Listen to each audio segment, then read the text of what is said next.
Hello, welcome to the Blake Society's official Facebook page.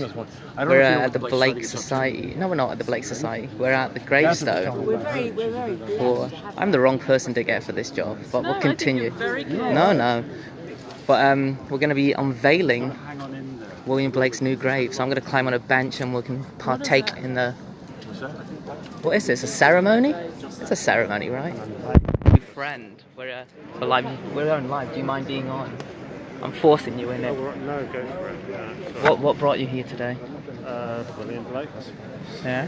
There we go. Easy enough. Like, can I jump up? Yeah, sure. I don't want to kick out the place now. But what are you going to? Yeah, I have to get this over here. Are you doing a live thing? Yeah, I'm doing a live stream, so this is going off on the Blake Society website right now, Right, so you want to do and people are going to be watching it. Okay.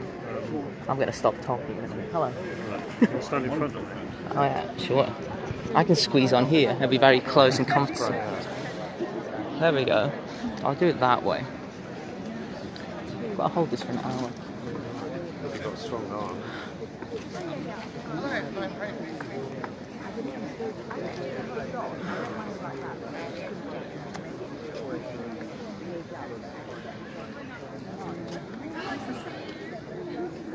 Should the speakers be over there, wouldn't they? I think so, yeah. Come on, move over there. Watch my book.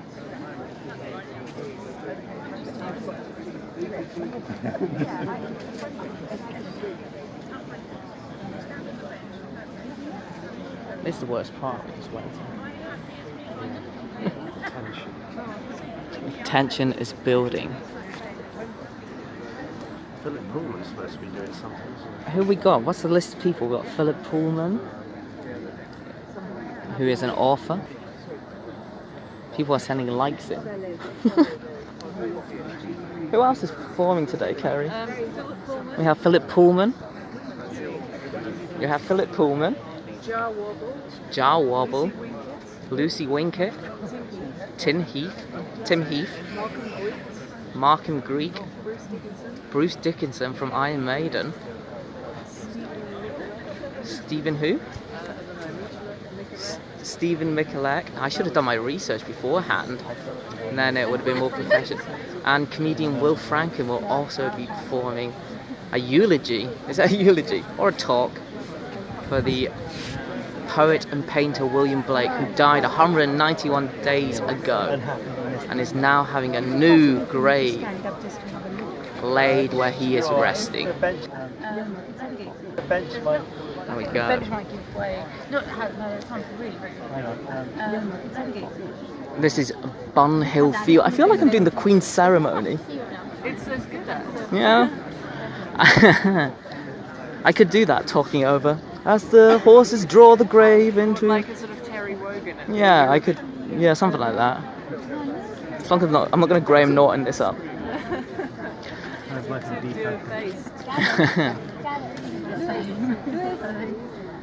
Quite a large crowd, as you can see, on today for the unveiling. Does it exceed the 1927?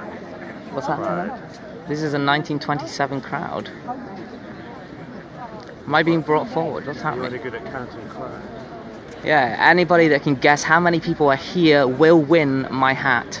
So if you'd like to total up all the people here, How are you going to find out how many people are here? I'll count them. I'm going to count them all as well. A lot of different types of people here today. People in all sorts of hats. A man had a sunflower on him earlier. That was exciting. His beard, long hair. I'm being shouted over. You want me to come over there? I don't see much. I'll come round. We're building the tension with 10 people watching this so far live around the world. That's exciting. 10 people are watching this. So whatnot microphone. I'm... But I can't see now. Wish I could be there. Long overdue, Kirk Loken said. The great Kirk Loken. Well, you are here, Kurt, in spirit. Where's he writing from? Where are you writing from?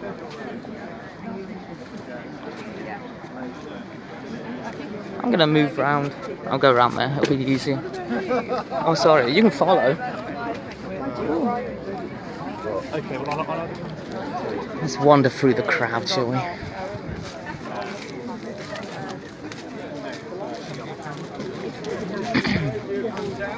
It's a sunflower man.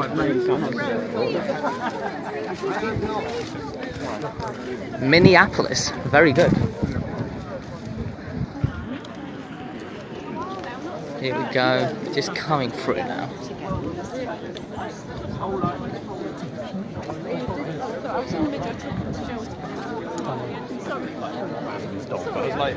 Very exciting. Let's go for it. We'll go through here, shall we? Sorry, can I squeeze through? Sorry, can I squeeze through that way? Oh. Let's go for this. Thank you very much. Ah. How close can I get closer? Sorry, I have to film for them. I don't know which way is best. I'll go that way. I'll see. Can I squeeze by? Sorry. I should have got here earlier.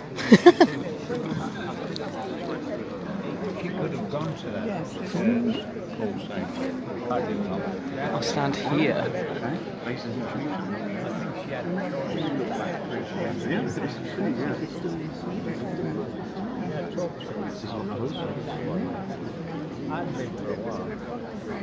Last time we were there about 6 months. Piccadilly.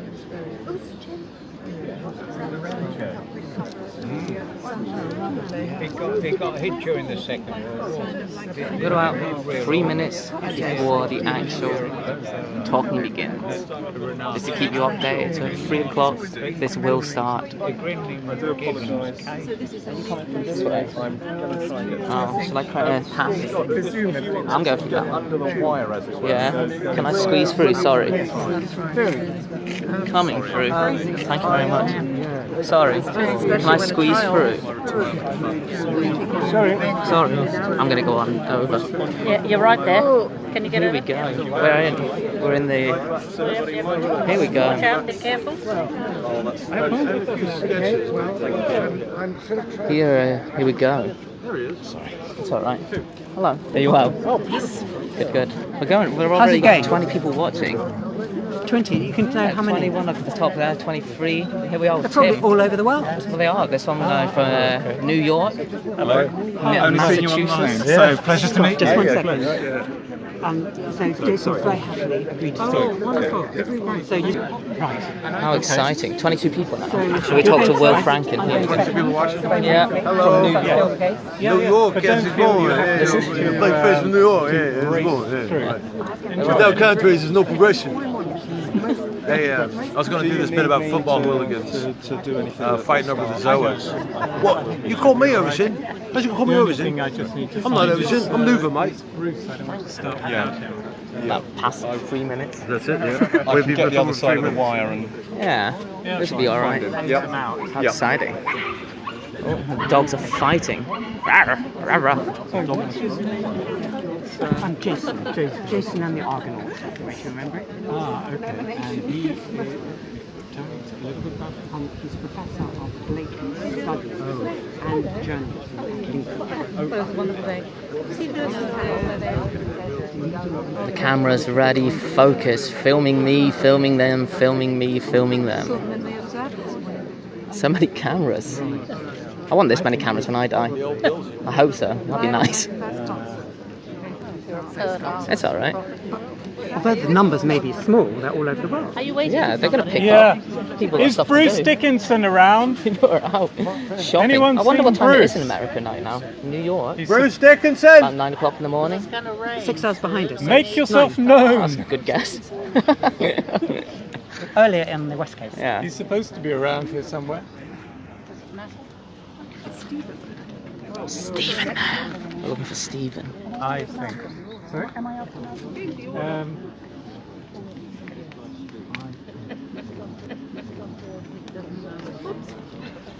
Sorry?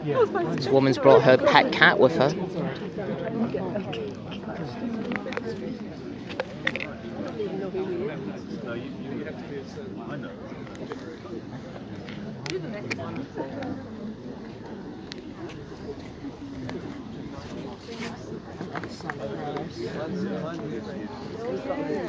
Harry's still here. Yeah, over there somewhere.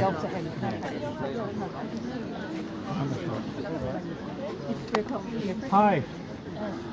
Welcome everyone. Oh. On the bench? Surely not on the bench. Yes. Yeah.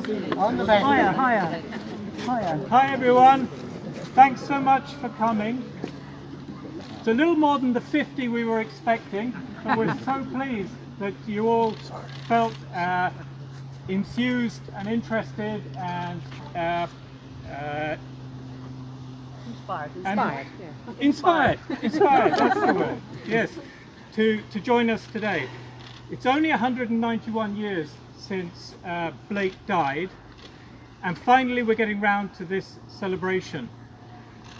One of the things though that made me think that it's good that it's now is that if any time there was a need for a Blakean spirit, it's got to be now. Yeah. When we're living through a period of political divisiveness, of shameless fake news and lies in our public sphere, rampant inequality, of people's lives being measured in money or in positions in league tables. This is something which Blake would have found abhorrent. It stands against everything he held dear. He's dead. He's not able to write these great epic poems of rage, of beauty, and of hope that I'm sure he would have been writing today. But one of the unique things that I think Blake left us is more than just his work. It's a Blakean spirit. And unlike any other artist, I think, in England, or any that I know, is that people are Blakean. People have that Blakean spirit. And one of the things that I'm so pleased about is that we've been honoured to have with us some of those people who share that Blakean spirit, who have that urgency and humanity and imagination, coming from all sorts of areas of activity, be it theology, literature, poetry, and even stand-up comedy. So rarely do we have all these people in one place that it's a true celebration and a true understanding of the influence that Blake has now across all aspects of our culture. And that's a beautiful part of his legacy. What I'm going to do is just tell you, if you haven't already got a brochure, it's just how this short celebration is going to work. We'll first have some talk and readings by these people that we've drawn together from the various disciplines, who will talk about how Blake has inspired them, how it's become part of their own particular vision. I'll introduce each one because you probably won't recognize them, and I just tell you a little bit about them. After that though, there'll be two pieces of music. The first is a specially commissioned work by Chris Williams that is based on the words that have been carved into the gravestone. So you'll hear this from the wonderful choral group Sansara, who have joined us today at almost no cost at all. In fact, we've probably only covered the cost of their rail fares, and we're enormously grateful for that. But also, Sansara have proved their reputation as doing two things which I think Blake would have appreciated. They have fused traditional forms of choral singing with contemporary repertoire, and there is no more perfect example of that than Chris Williams's piece. After this, we'll unveil the stone and have a moment's silence just to recognize and to reflect on Blake the man, who is 5 feet beneath this stone. After that, Blake, the choral trio, will sing Jerusalem. What else could it be, I suppose? Tiger. their beautiful setting of this has been central to a communication of Blake across all cultures. In fact, the way that they are traveling at the moment, this will be sung in the Philippines, in a wide variety of cultures that have probably never come into contact with Blake in any other field. And it makes it extremely accessible and not exclusive, not preserved of ivory towers and of academics. And we're enormously grateful for them for doing it. And it is their 10th anniversary, which makes it for them also a celebration. And of course you can imagine naming themselves Blake shows, I suppose, their implicit love and inspiration from Blake. After that, we'll lay some flowers around the grave. That's a typical thing that we do every year. And so anyone who has a flower who wishes to do so, please lie it around the grave at that point. After that, we'll have a break and people can go have a cup of tea, sit, enjoy, hopefully some sun, not too much rain.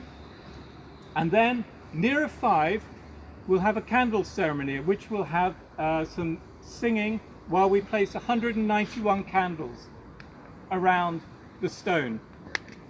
It's not religious, and I'll tell you that having done it, it's amazingly moving to count through every year that Blake's cultural legacy has grown throughout our culture and world culture. And that's it. And that's enough for me. All I will do from now on, I promise, is just introduce our speakers who can then take it. So thank you again, all of you, for taking the time to do that, to be here.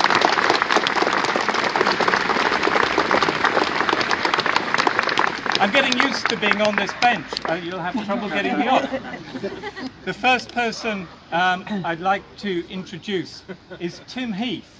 Tim Heath is the chair of the Blake Society, and I suppose naturally the first person to talk about what this means.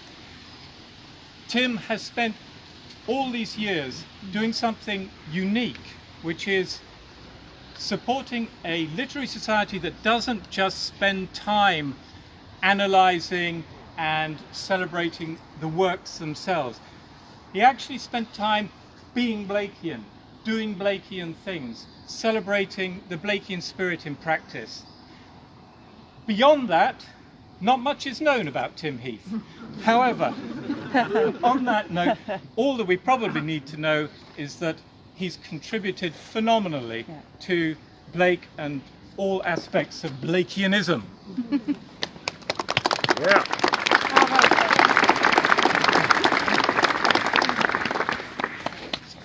Welcome, everybody. And may I say, first of all, a thanks to Nick Duncan, who has put together this wonderful, extravagant event. So, why a gravestone? For most of us, a gravestone or a memorial is not important, because for each of us, we are our own gravestone. And this is especially true for William Blake, whose images, whose language is his own memorial. But we have made a great effort to mark his particular resting place. We know exactly where it is. It was recorded in Cartesian coordinates. 77, 32, 9. 77 is east-west. 32 is north-south. And 9 is the depth in feet in the ground. That is important, because with William Blake, there is a Blake 7.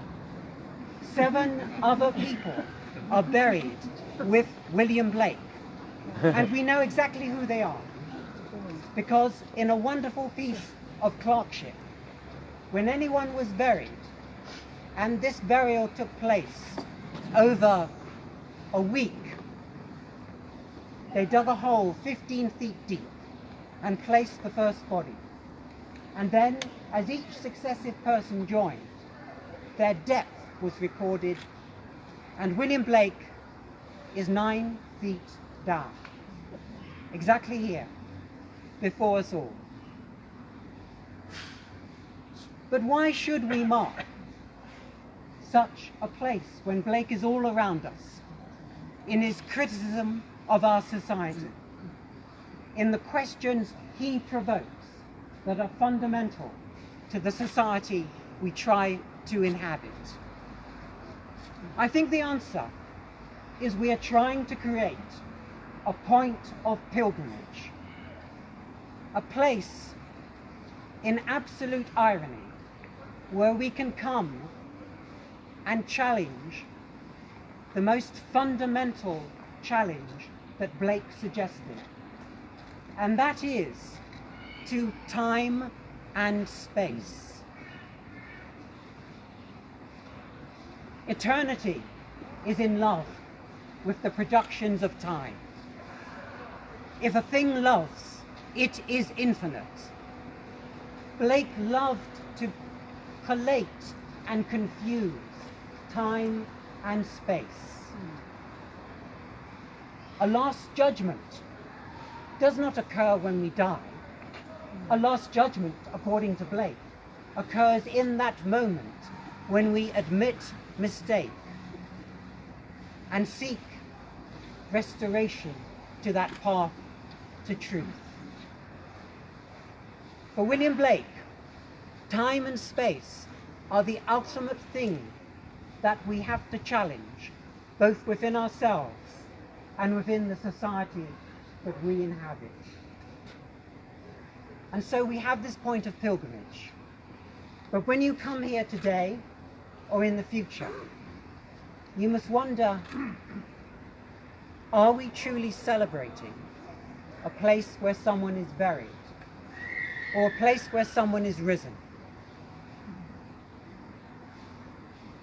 So thank you all for coming today and for meeting with William Blake.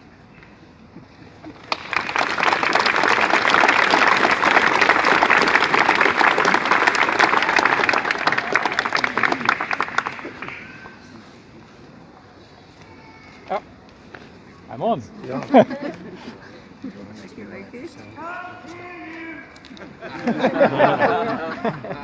Okay, right. Well, we'll do the best we can. The next person that we wanted to invite to share with you their inspiration, their imaginative nourishment from Blake is Malcolm Guite. Malcolm Guite is a poet, musician, Anglican priest, and academic, which is quite a repertoire, I think. He's also a fantastic Blakean in spirit. I spoke to Rowan Williams, who is also a deeply Blakean individual, and I said, who is it that might carry the Blakean spirit in its most complete sense? He said, you've got to speak to Malcolm Guite. Malcolm Guite.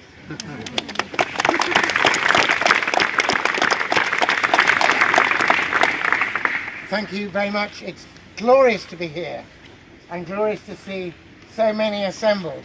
And those we see assembled, we are only seeing with our mortal vegetable eye. If Blake, I won't say if Blake were here, because Blake is here. Indeed, he's everywhere now. And there are vast throngs here, I think, among the immortals, delighting at this moment in time. We were asked to just find a couple of passages that were inspirational or numinous or determinative for us as writers. So I got two, both from the great poem Jerusalem, not the song we sing, which is appended to the poem Milton, but the long prophetic epic, which speaks directly to our time, both of its tragedy and irony, but also of great hope, when finally Albion will wake from the bad dream of his imperialism and the bad dream of his oppression and from the cruelty of the mills, and will awake to love again. That's what that poem is about. So here is what Blake said, trembling, as he considered the task that had been given to him by the immortals to write, and by Christ himself. So this is Blake's personal invocation to the great prophecy of England's fall and her recovery. Trembling, I sit day and night. My friends are astonished at me. I should think they certainly were astonished at him. Yet they forgive my wanderings. Now here's the key. I rest not from my great task, to open the eternal worlds, to open the immortal eyes of man inwards into the worlds of thought. The eternal worlds and the immortal eyes are all assembled here. Yours are the immortal eyes, if you'll let Blake open them. The eternal worlds are in your bosom. So he goes on. To open the immortal eyes of man inwards into the worlds of thought, into eternity, ever expanding in the bosom of God, the human imagination. The bosom of God, the human imagination, equivalent terms in Blake's world. And then he invokes Christ. O Saviour, pour upon me thy spirit of meekness and love. Annihilate the selfhood in me. Be thou all my life. I sometimes have my fellow priests in the Church of England say to me, how can you be so deeply into Blake? Isn't he a bit weird and like, you know, esoteric? And I just show them this prayer. And I say, if that isn't a prayer we should all be saying, then none of us should be here. O Saviour, pour upon me thy spirit. However, although Christ is his muse in Jerusalem, Blake has a severe word and a joyful word to say to the church. And I want to conclude what I say, as it were, preaching to myself and my fellow members of an established church, these prophetic words of Blake, which I thank God the church is now, I think, at last, after 191 years, beginning to hear. This is what Blake says to the Christians in Jerusalem. I know of no other Christianity and of no other gospel than the liberty, both of body and mind, to exercise the divine arts of imagination. Imagination, the real and eternal world, of which this vegetable universe is but a faint shadow, and in which we shall live in our eternal imaginative bodies when these vegetable bodies are no more. It's an honor to me to honor 9 feet down that vegetable body, which was once William Blake. But it's a far greater joy to me to know that his eternal and imaginative body is alive and with us and working through his poetry in all of you. Thanks be to God. Amen.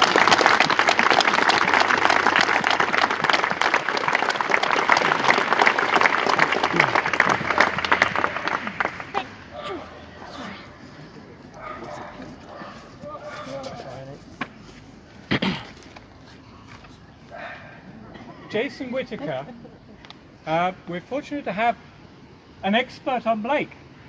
It's very timely. Jason is a professor of Blake Studies, and fortunately for us, is actually writing a work on Jerusalem itself. Not Jerusalem the hymn, but Jerusalem the poem. It is amazing that this last great epic that Blake wrote, the poem that he said was the grandest poem in the English language, is the least read and yet from the people who have been assembled here, these Blakeans, it seems to be the greatest source of imagination and of beauty poetically. Jason. Thank you.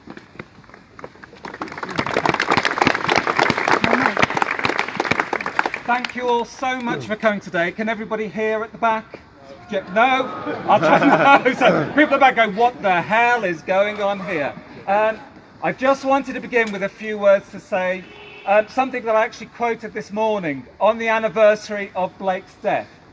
In 1826, visiting a friend, Blake wrote in the visitor's book, "William Blake delights in the joys of good company. He was born in 1757 and has died many times since. Blake's many, many deaths and many, many resurrections mean that more than any other poet, more than any other artist, he is one who has truly been revived and resurrected and lives again." The artist Christopher Bucklow said that there's a strange fact about Blakeheads, of which I very much consider myself one. On a personal level, I first properly encountered Blake when I was 19 years old. I'd been raised a very good Catholic boy, and I read The Marriage of Heaven and Hell. At that moment, the light bulbs went on, and they have never gone out since. But Christopher Bucklow said he's an artist very much inspired by Blake's works. And he said that when you meet another Blakean, you're speaking to one of those few people who truly believes that Blake never died. Yeah. I'm a romanticist. I study the Romantic period, but people do not speak about Wordsworth or Keats or Byron in the same way. Blake's vegetable body, as we've heard several times, may be buried several feet before us today, but his true, eternal, visionary body never died. It has inspired more writers, more artists, more musicians, more thinkers than any other poet or painter or visionary Christian artist in the past. I would like today to share with you briefly one of my favourite poems. I've mentioned that I was raised a good Catholic boy. Depending on who I'm speaking to, I'm either an atheist or a religious believer just to mess with their brains. I'm a Blakean Spinozist. God is everywhere, which also means he's nowhere, and everything that lives is holy. In the divine image, Blake wrote, "To mercy, pity, peace and love all pray in their distress, and to these virtues of delight return their thankfulness. For mercy, pity, peace and love is God our Father dear, and mercy, pity, peace and love is man his child and care." And I'll just conclude with the final stanza, which for me is incredibly important in these divided times. "And all must love the human form in heathen, Turk or Jew, where mercy, love and pity dwell, there God is dwelling too." Thank you all very much. Yeah.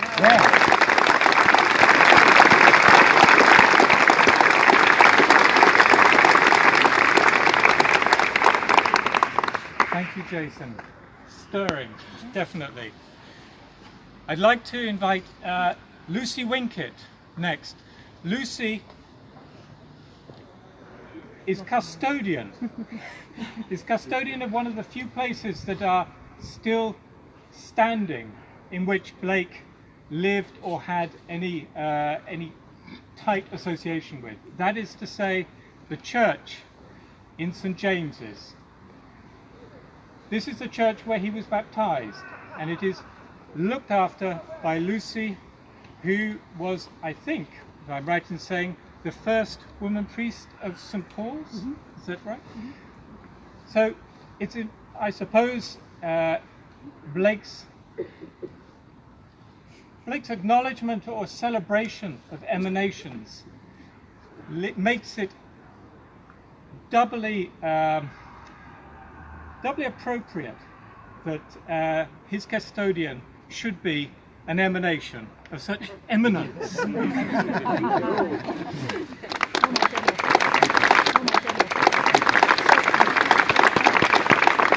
I'll do my best to project right to the back. Can you hear? Okay. I feel a bit tremulous standing here by Blake's grave with a dog collar on. I think he might have been appalled, but my only saving grace is that perhaps he might have thought that if anyone should be a priest, it could be a woman. I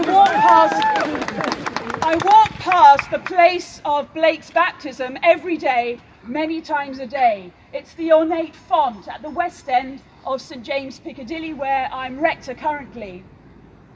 It's decorated with the riotous marble carving of the 17th century carver Grinling Gibbons. And I think he carved a premonition of a Blakean Adam and Eve leaning, holding up the font, somewhat lasciviously up against the tree of life. It's something that gives me huge pleasure every time I walk past it. As we've heard as a baptized adult, Blake was viciously critical of the corruption and indolence of the church of his day. As a prophet and visionary, he was able to tear into the doctrine and practice of a church that to his mind had lost touch with the prophetic and visionary Jesus, preferring instead its compromises in an unequal society where the poor were ignored by church and state alike. We've heard too that voice is much needed in today's church and today's society. There are two aspects to prophetic imagination that I find in William Blake, and particularly in the poem London, which I'll read as my contribution to this gathering in just a few moments' time. Two aspects to prophetic imagination. The first is anguish and fury at the present. Deep anguish at the injustices, petty and otherwise, with which we're surrounded today, as Blake was. Nietzsche mentioned that to live is to be unjust. We can't seem to help it. But born out of that anguish is also our capacity for imagination of a better world and a new society. For me personally, in this poem that I'm about to read, it's the phrase mind-forged manacles that has travelled with me. We shackle ourselves too easily with locked mental manacles as immutable as iron ones. We efficiently and comprehensively solder the bars of our own prison walls by our own self-limiting beliefs and our habitual repetition of the mantras that we live by. We are afraid of being free. And so I wonder here at Blake's grave, what are my own mind-forged manacles, forged in the furnace of my own fear? What would Blake say today about the melting ice caps or banning the burqa? Would Blake be on Twitter?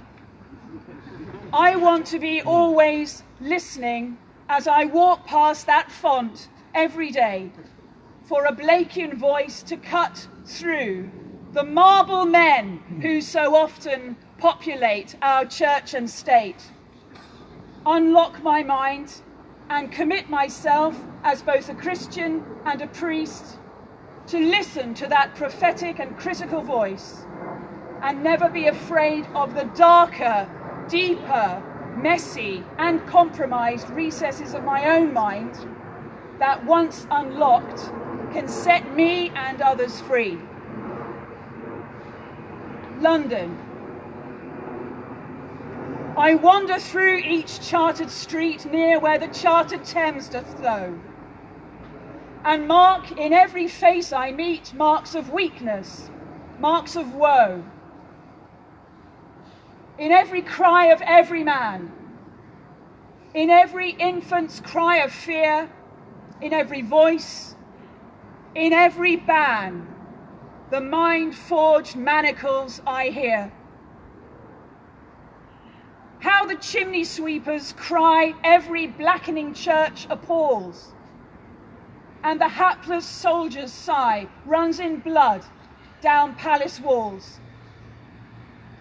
But most through midnight streets, I hear how the youthful harlot's curse blasts the newborn infant's tear and blights with plagues the marriage hearse.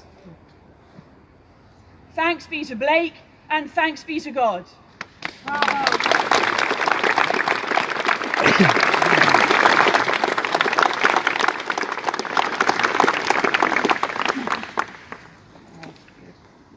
It takes a special kind of energy to be a punk poet in 2018.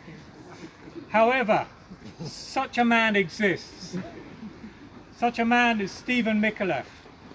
Stephen started his career with the legendary punk magazine Sniffing Glue. Some of you, I can see enough grey hairs to chuckle, who remember that. When people started in the punk movement, many of them decided that they just couldn't go on. They went round to a cafe and said, the way to go forward is to hate the past, but create something new. I can't imagine anything more Blakean. It could have come from the mouth of Loss himself. Stephen Micalet.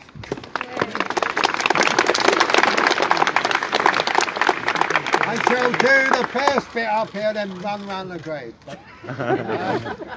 Blake Congregation. Along with Helen Elwes, I run the Blake Congregation, a roots up creative combo of whoever turns up and whoever's got any bright ideas, set up by Simon Miles, the poet and friend of ours who died many years ago. In 1985, we started and we've been going strong for 33 years. And celebrate Blake's Death Day! Death Day rising! Rising! Rising high! With a picnic with Druid cake from the Sunday puddings of the Druids brought from the West yesterday. And we are here at the glorious 12th.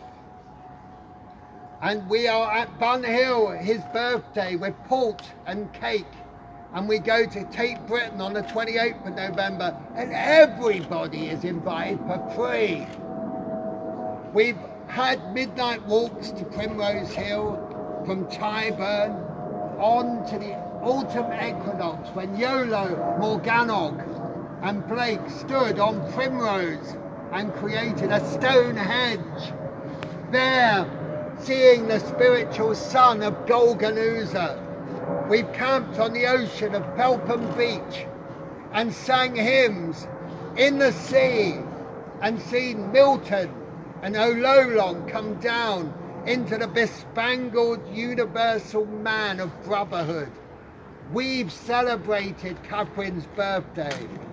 And here in Bun Hill Fields, he's buried with his family. And we hear him still inspired by Robert, his mum and dad, and Catherine, his wife and sister, and argues jovially still with Stoddard just there a few yards back over the Canterbury Tales. And we celebrate Blake's baptism at Lucy Winkett's church with Blake Baby in the Gibbons font at St James's. We believe in the living Blake. Hey.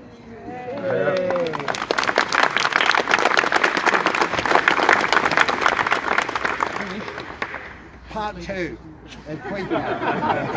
This is London's glad day of Golgonooza. Yeah. Blake always followed the sun, and I too walk London following the sun. Walking into the sunshine, Blake, along with Jimi Hendrix and the Sex Pistols, is an overwhelming influence on my life. Everything is before, during and after Blake. Blake is the watershed. I see a building of Blake's time and feel Blake walking past. It is like the almshouse at Mile End Road. There is Blake, there is Jerusalem. Blake at dawn walking into the silver dew of Luba's blood-red robes of the east. I see the gold with the eye of Urizen high up in the CCTV. I see Brixton, I see the sun fall in the west of bronze through the toasty Thames over Tyburn, the Tyburn of injustice. I stand on the iron gate of Urfona. I see Primrose Hill, I stand on it, I surveying the poetic London, the cold night air. I see the dreaming of what this London might be. I believe a day without Blake is a day wasted.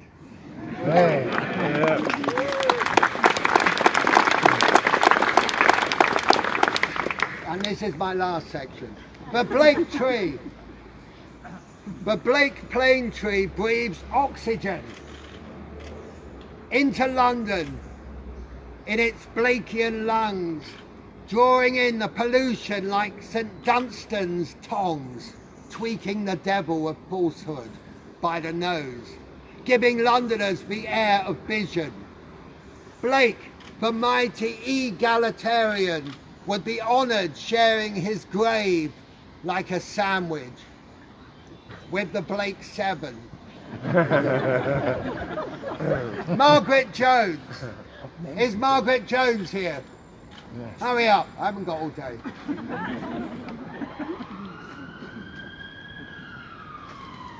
Rhys Thomas, the Welshman. Yeah. That's great today. Edward Sherwood. Yeah. The Blake Seven. That's fantastic. Mary Hilton. James Greenfield. Madeline Collins. Rose Davis.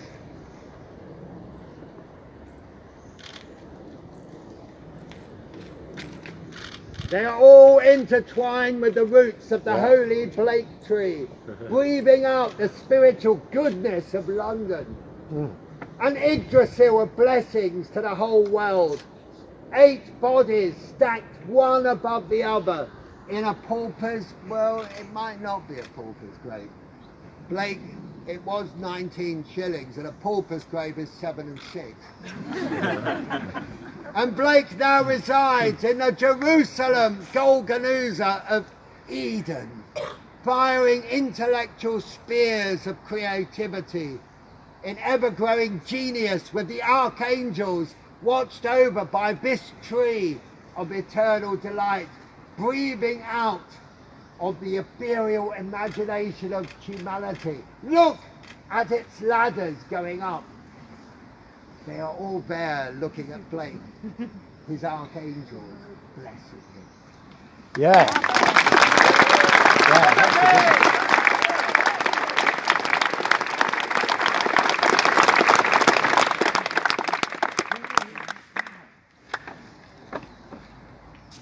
This stone didn't engrave itself. It was engraved by Lida Cardozo. Strangely enough, Lida has a link to Blake. Lida's husband, David Cardozo, was the premier apprentice of Eric Gill. Eric Gill, influenced by the early Blakeans at the middle of the late 19th century. The link, at least we feel, flows directly to Lida. It's important also, the only engraver represented here today, and if nothing else, Blake was an engraver. Most of his life was involved in doing exactly that. The flair and beauty and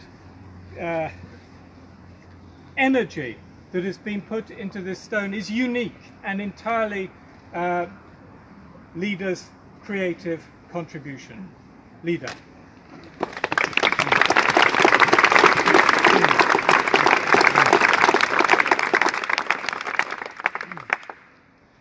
Difficult to follow these wordy people. I travel by chisel. I'm afraid I do not go around the London streets looking up at the sky. Stones don't cut themselves. I am aware of the fact that William Blake would be very knowledgeable of the fact, sorry, I'm looking at you because of the sunflower. William Blake would have known that one's imagination is always a step ahead of the hands. The hands that I have used, that I've trained with for 40 years with my late husband, David Kindersley, by the way, not Cardozo, but never you mind. Can't get everything right, Nick, you've done well so far.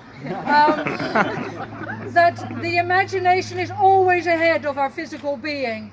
And I'm afraid to say that I have a little less faith, I think, than either the church or William Blake. I think it's up to us here to make things better, and we have to work at it.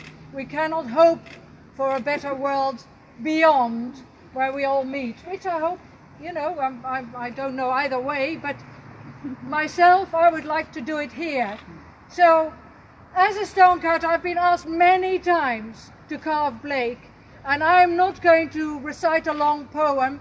The only one short Blake thing I would like to say, and then I'll be quiet, is that we have cut in stone, and we are here, put on earth, and now I've forgotten, to learn to bear the beams of love. And I think to bear the beams of love is what we're trying to do. Let's get on with it. Thank you.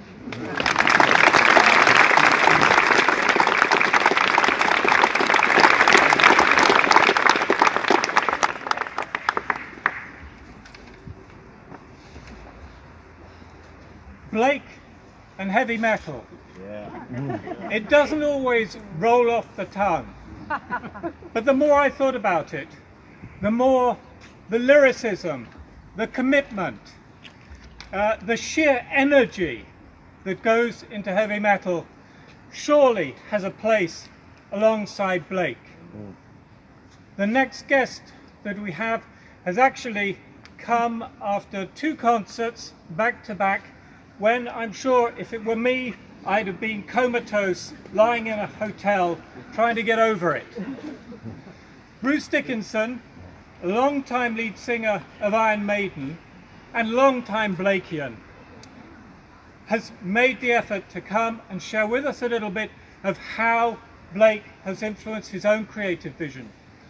One of the things that he's done, which is his album The Chemical Wedding, is substantially influenced by Blake.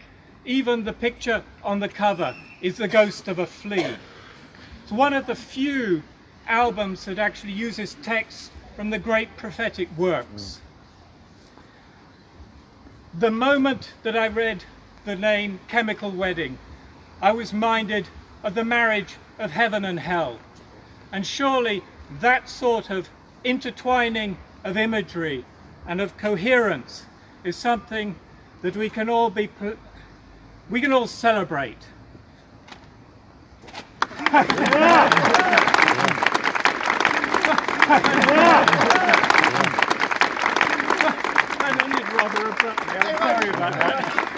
Hello!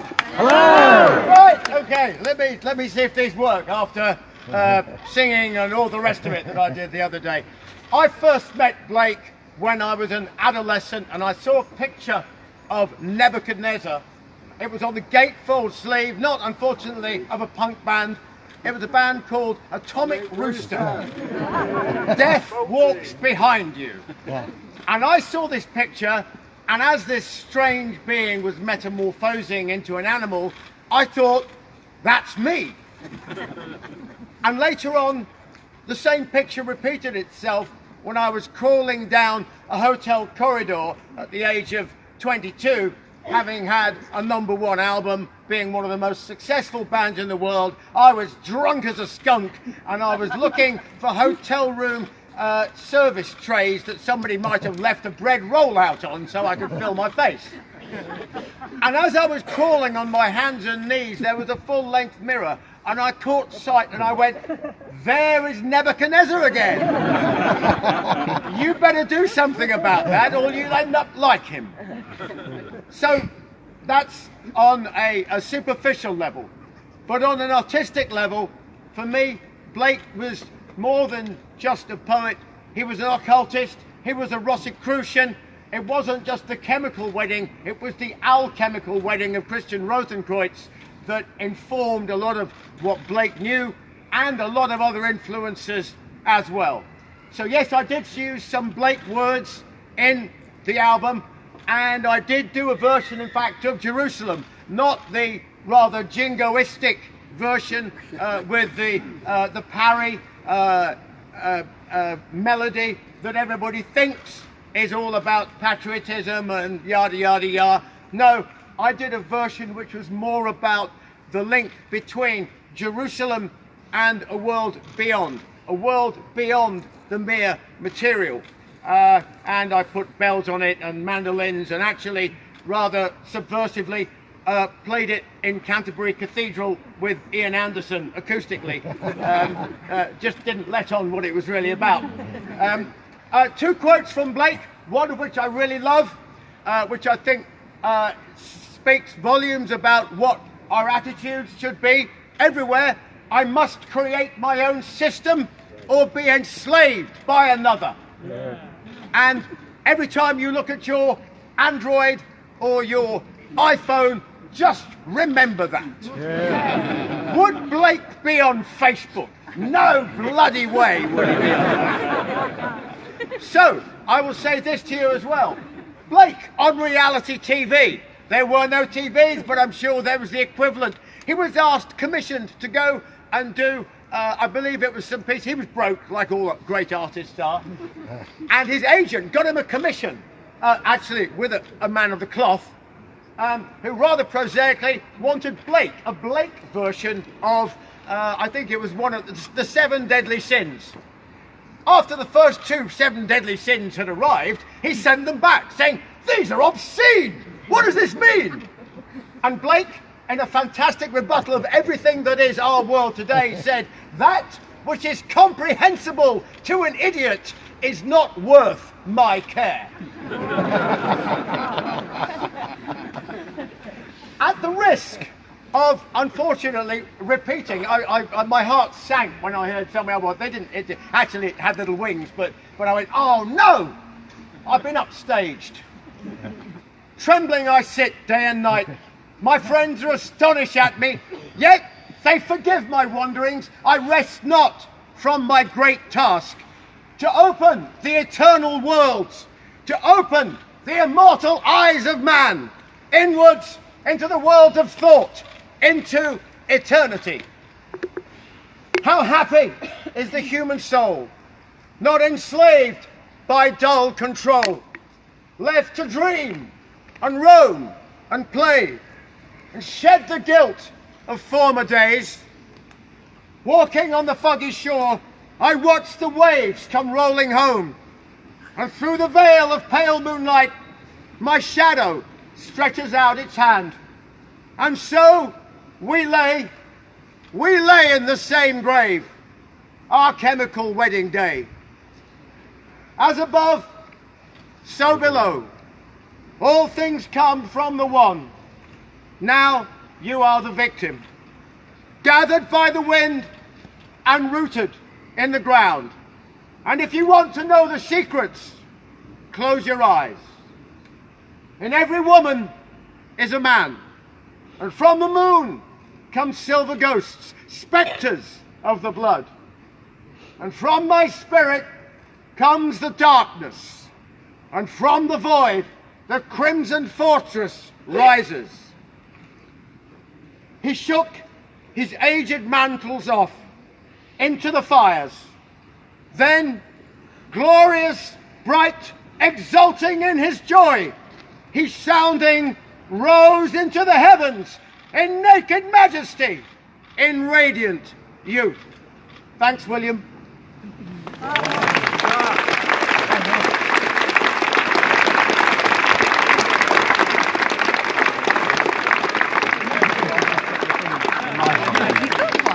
Yeah, he's got one, it's hanging down. He's taking the microphone off, but I don't think he really needed it. I think if ever I do anything like this again, which is unlikely probably, I will go to the voice coach for this guy. We have one more speaker who will share with us Blake's imaginative vision as far as he's concerned, and it's completely different. A stand-up comedian. Yes, a stand-up comedian. It seems incongruous, although Blake actually did have a sense of humour, a rather naughty sense of humour. There were a number of allusions to Uranus, which apparently made people very, very, very humorous, very amused in the late 18th century. Will Franklin won our Tithe Award in writing a letter that we thought Blake would have written if he were alive today. He's a comedian who has a singular ability to make almost everybody uncomfortable. What more can you ask of a comedian apart from making you laugh? Hey man, I just hear we had our first baby born here at the Blake Festival, man. This is groovy. I didn't know I was supposed to do any comedy, actually. I actually wrote a diatribe, which I was going to read out, which has humorous elements in it. Am I loud enough? Okay. Not only is it an honor to be here in front of Blake, but also to follow Bruce Dickinson. We used to draw Eddie in my white trash town in Missouri when we were kids, so it's an honor to finally be performing with you. I'm going to open up with some bits. I do sketch comedy, and these are bits that probably wouldn't work anywhere else. This is the idea of Blake having a modern-day agent. Hey, Bill. Yeah, listen, I love the prophecy. I can't get you any money in this lifetime, but I tell you what, if you wait till 1927, we'll get you a marker somewhere near where you're buried. It's called posthumous fame. You're going to love it, kid. It's great. The other idea is a bit more, it has to do with the Zoas, and it was about football hooligans fighting over what Zoa they were. He called me fucking Emerson, you fucking cunt. I'm fucking Luva. Thank you very much. Nations are destroyed or flourish in proportion as their poetry, painting, and music are destroyed or flourish. This axiom that William Blake sets forth in his To the Public section from his Prophecy Jerusalem is no knee-jerk admonition. For many academics and aesthetes who have profited from a myopic understanding of Blake, a regrettable truth for them is that the poet, in his own radical way, was a patriot. His artistic and literary devotion to the primeval figure of Albion, as well as his calls for England to awake from a suicidal slumber, bear testament to this.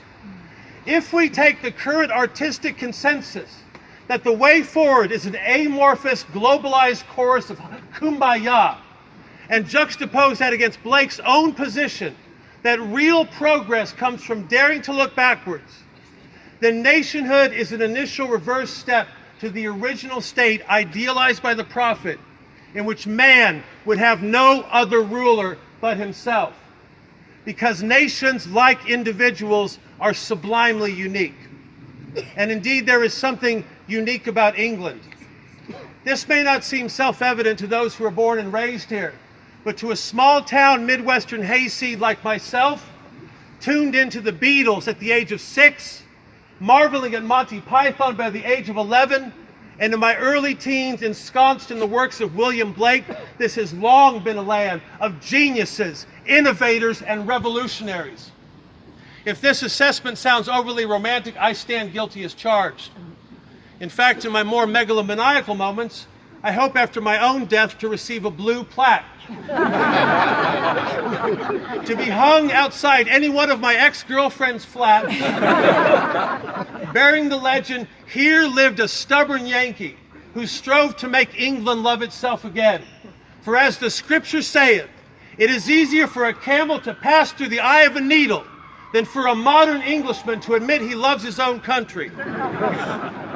In 2017, blacklisted from the stand-up comedy scene for my outspokenness against the conformity and blandness it had come to embody, I found myself with a considerable amount of free time. So when my friend Scott Ambrose acquired a camera with an idea towards making a film, I suggested a documentary on William Blake. The concluding sequence to that film, Red, White, and Blake, begins with the rapid-fire succession of vox pops, ordinary British citizens responding to the question, who is your English hero? The answers, sadly, were not easy to obtain. Many people recoiled from the word hero. What have I used for a hero? Everyone is equal on Facebook. Others bristled even more at the concept of an English hero, assuming any delineation of John Lennon as Liverpudlian, Michael Palin as Yorkshireman, or even William Blake as a Londoner belied some sort of covert xenophobia. In such a consciously censorious worldview, manacled by the deceitfully well-sounding notions of political correctness and cultural relevance, things are made simple for the simple. As long as one can contort him or herself to fit within those academically religious parameters, literally anyone can now lay claim to being an artist. As a result, art is now too often considered good by default. We hear broad, non-specific enthusiasm for the arts, as if everybody laying claim to artistry intends to create works of merit. And in doing so, we overlook the detrimental effects produced upon cultures, or indeed nations, by the proliferation of bad art. The very negation that needs destroying to redeem the contrary. Without contraries, after all, is no progression. And we are here today to celebrate a contrary, not a negation. We are here to honor the achievements of one grand man, not a faceless community.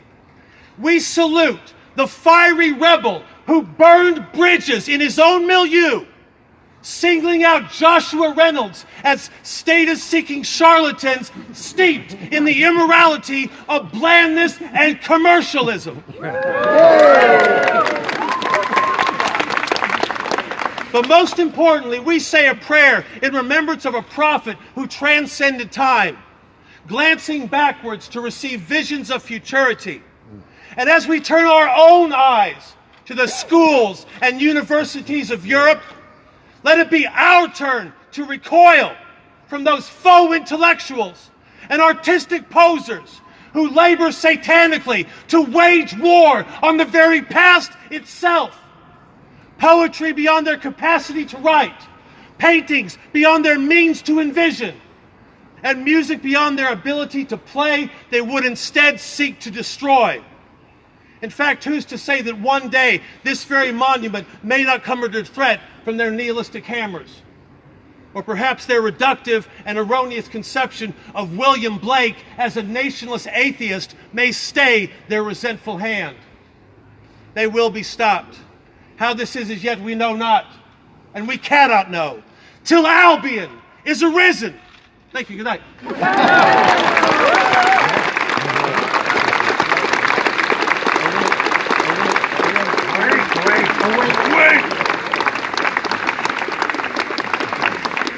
What do we have? We now know that the Blakean spirit is alive across all of these areas of our culture. Could we have one more big round of applause for all of the people who have shared with us?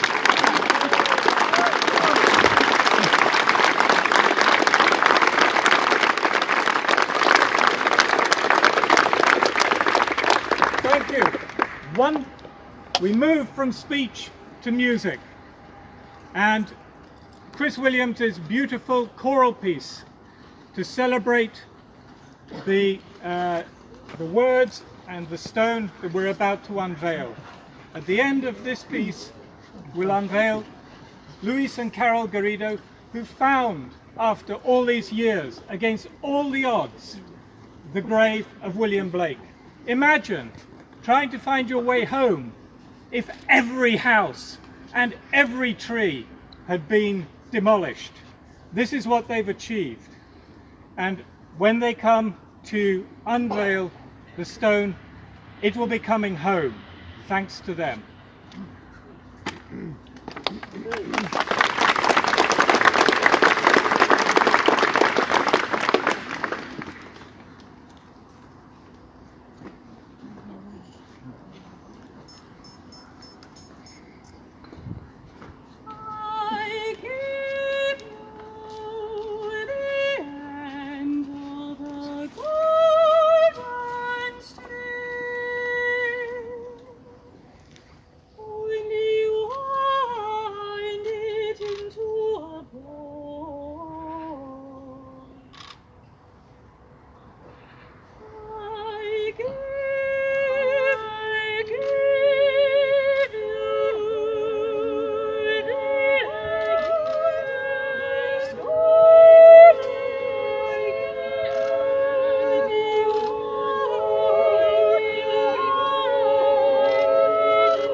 Bravo!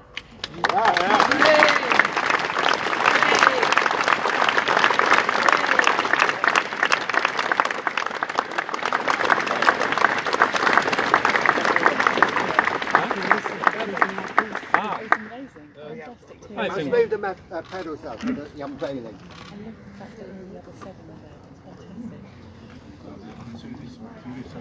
Don't move them too far.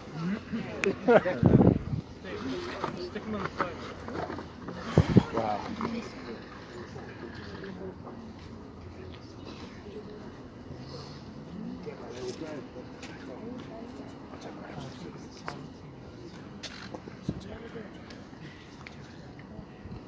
Probably go.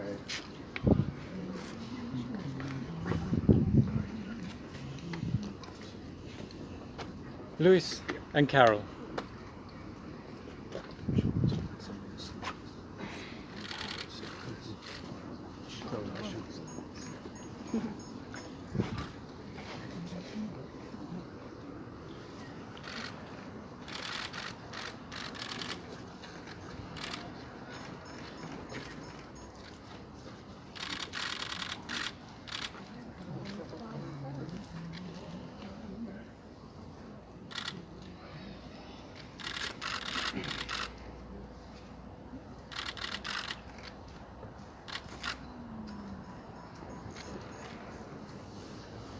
For those people who can't see the gravestone at the moment, it is now unveiled. It's beautiful. We will have a short silence, at the end of which the vocal group Blake will perform Jerusalem.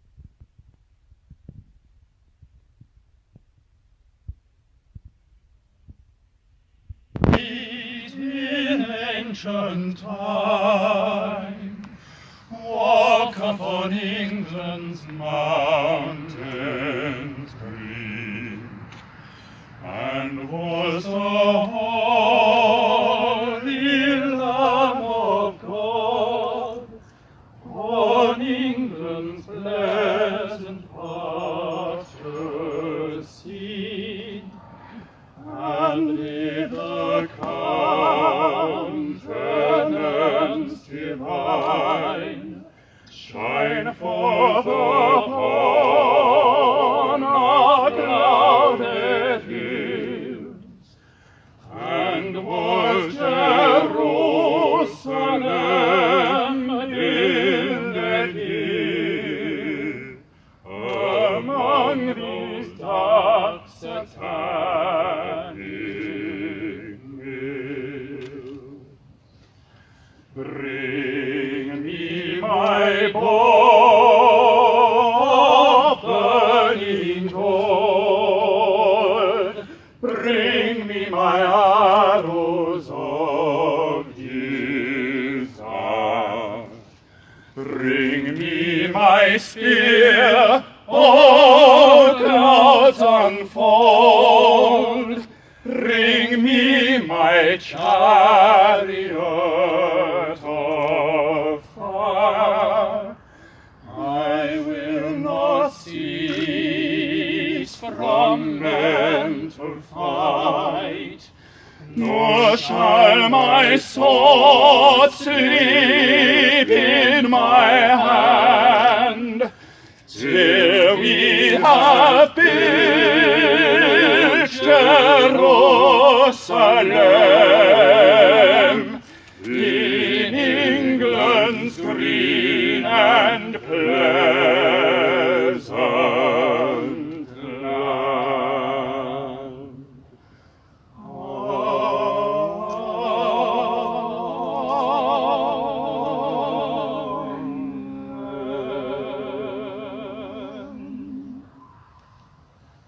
Wonderful.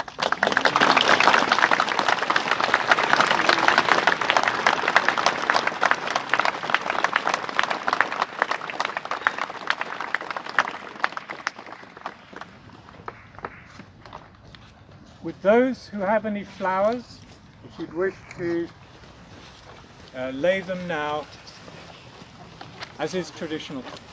If you could not leave any packaging, that will be ecologically and aesthetically appreciated. And next to the stone rather than on it. Over and out. Pardon? We can do the stone for them. Yeah. I'm taking a picture.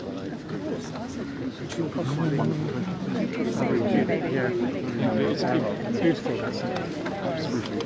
I'm just waiting for torrential downpour to see the world.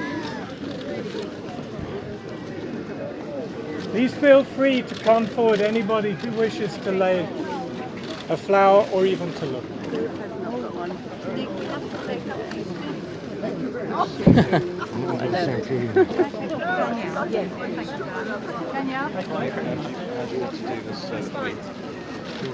Don't get a crush.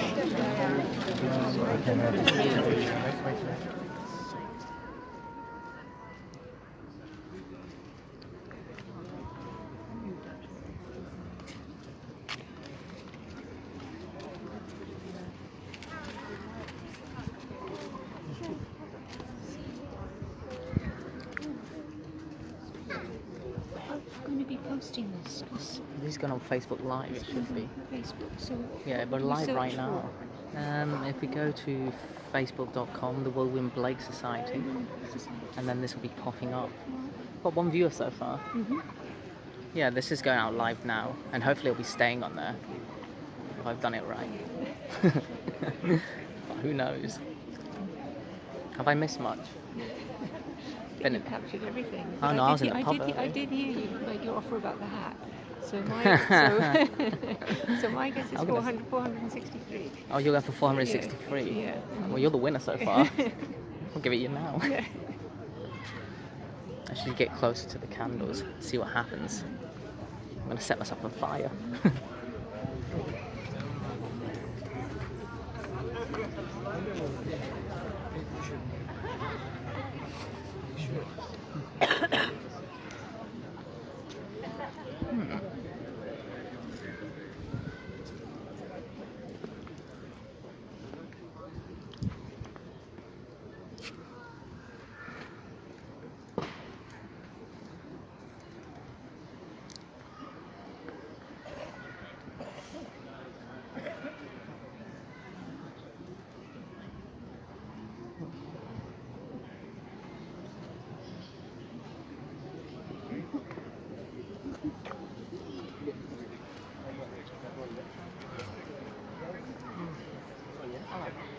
How are you? What's happening?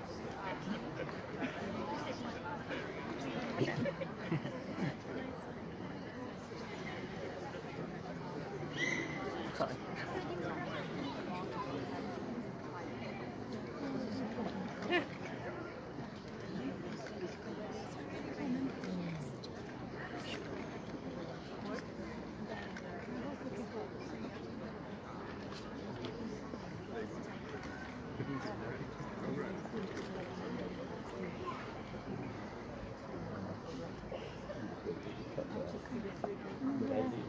Oh, there's a room there. You can come out with this one. It's prima.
Yeah.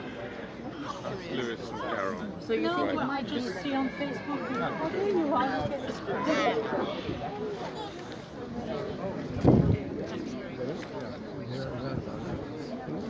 And even these.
No, she wasn't. She's not. She's small.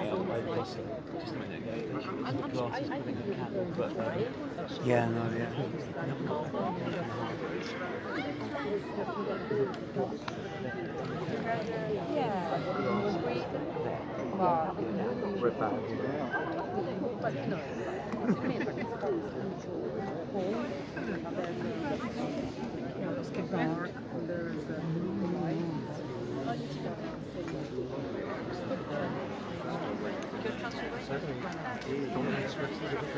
No.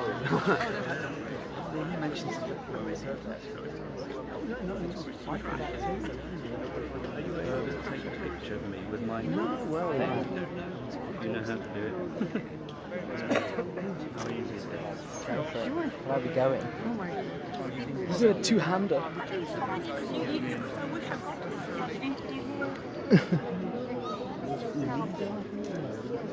Yeah. Let's try that one. How's that?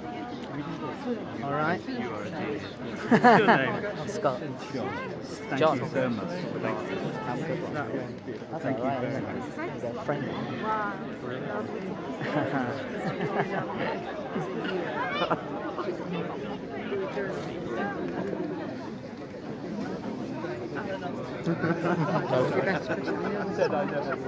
There you are.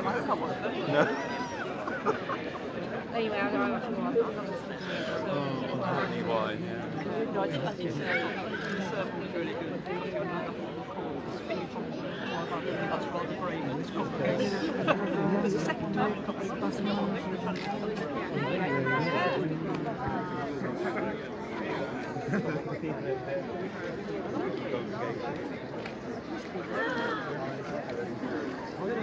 Mommy! Giant! Oh my God.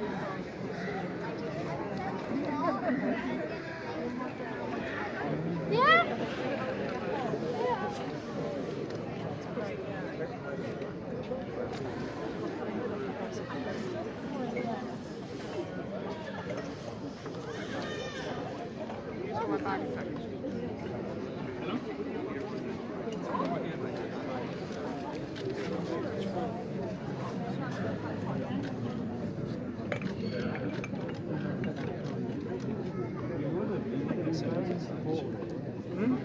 Very beautiful. It's gorgeous, yeah. Somebody's going to fit them all down. There must be over 100 there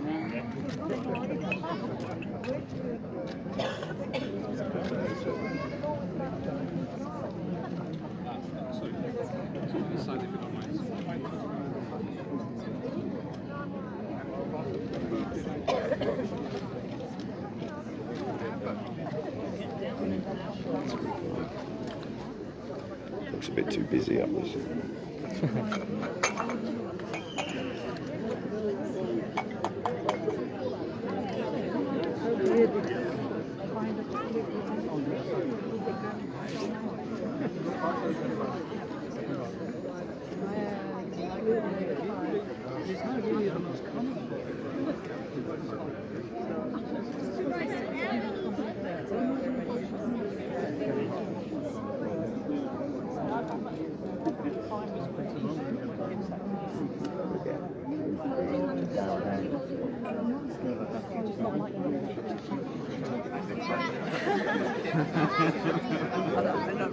I don't know Darren. He's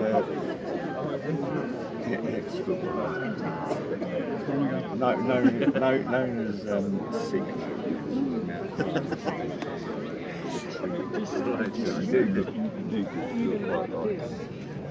I'll check it out. He's a thing in the paper the other day about people mistaking sand.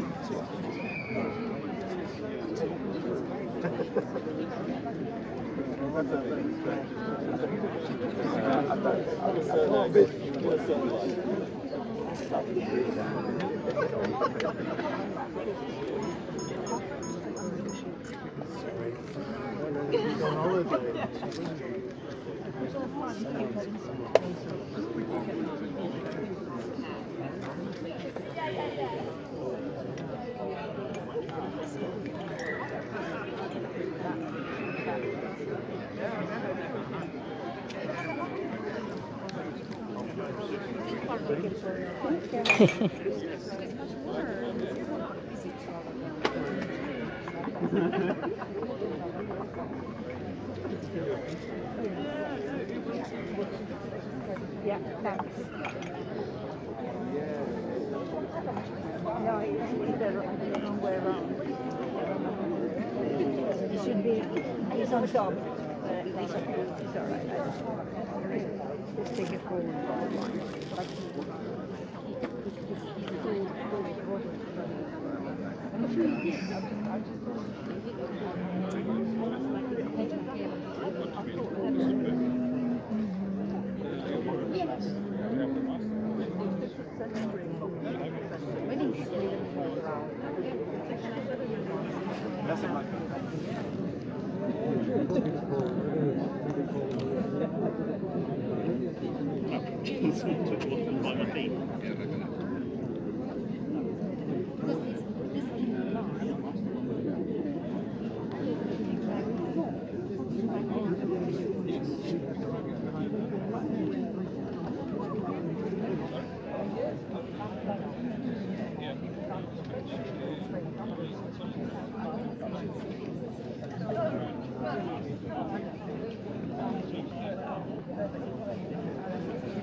have played one, so I'm really pleased. We have 7 more here on Spice One.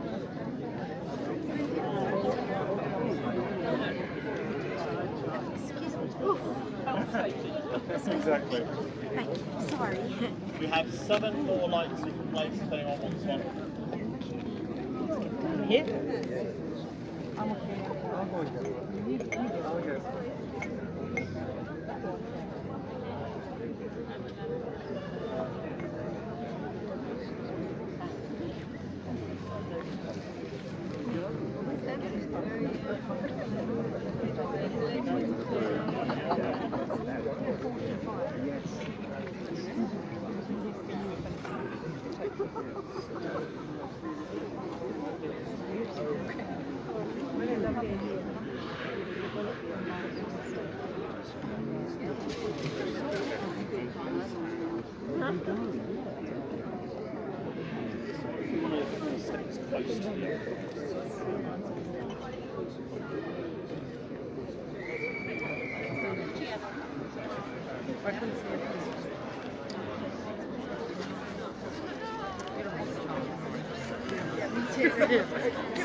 Exactly. What's happening there? Nice. Yeah. I love it.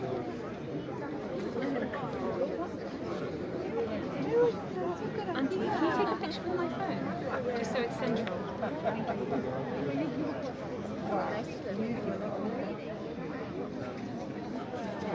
Lovely. Thank you so much.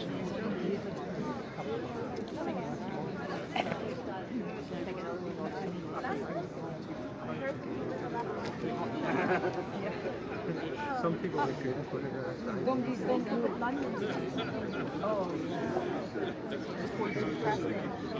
Like when I say that,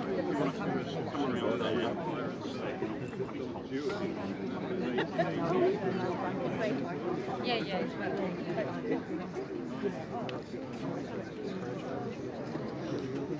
One more instance. I've got one. Yeah. I'll mix up the poison. yeah, the poison. The poison tree on the 6th You would have been beaten to death. Do you know that I said, yeah, you don't have to judge no God. So you don't really have to have a fight. We've now placed them all. I wonder if we could just move back a little bit so everyone can see them. Oh, yes. And we didn't break any. Congratulations, miracle. That's a minor miracle. I thought one broke in the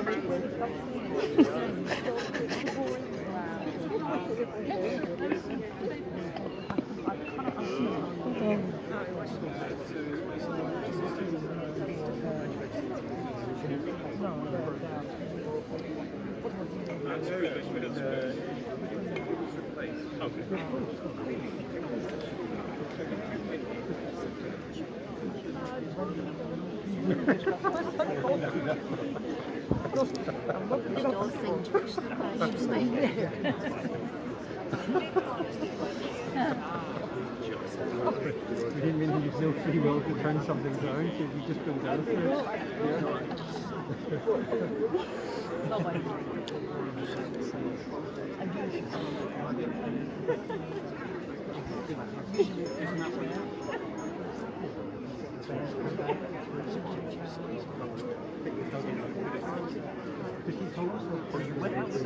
No, I couldn't. I was reading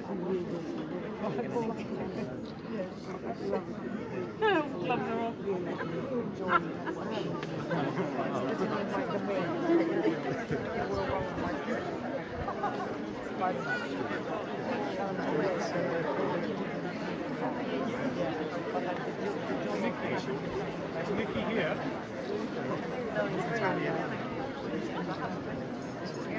Nikki.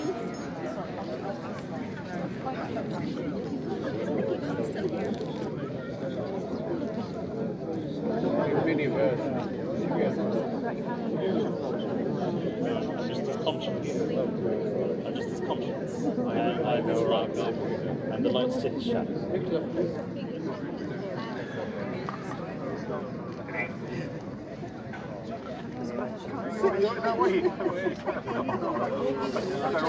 We're doing it in turns. We're waiting for you so she can take one. Oh, I'm doing it live. Our singer. Jump in. We're just Stay there. I'm going to get it in your glasses. Hello, cool. No, I don't want it in my glasses. Jump in. Close your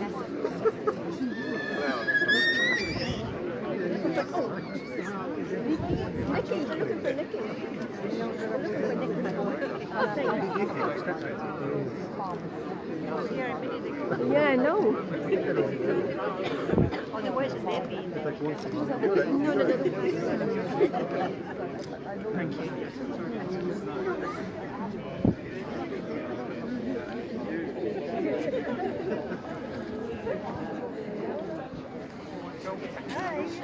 That's the cottage yet. I heard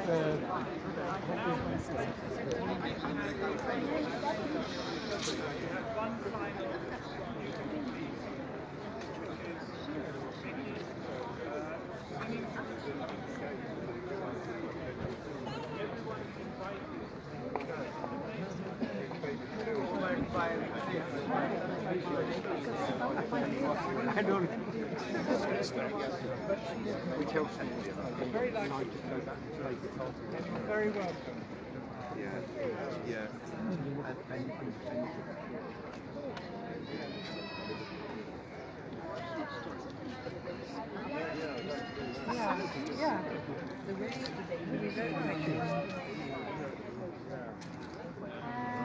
In those feet in ancient times, walk upon England's mountains green, and was the holy Lamb of God on England's desert pastures seen, and in the fountains divine shine forth above the crowded hills, and was Jerusalem built again among those dark satanic hills. Bring me my bow of burning gold, bring me my arrows of desire, bring me my spear, all clouds unfold, bring me my chariots of fire. I will not cease from mental fight, nor shall my sword sleep in my hand, till we have built Jerusalem, England's free and blessed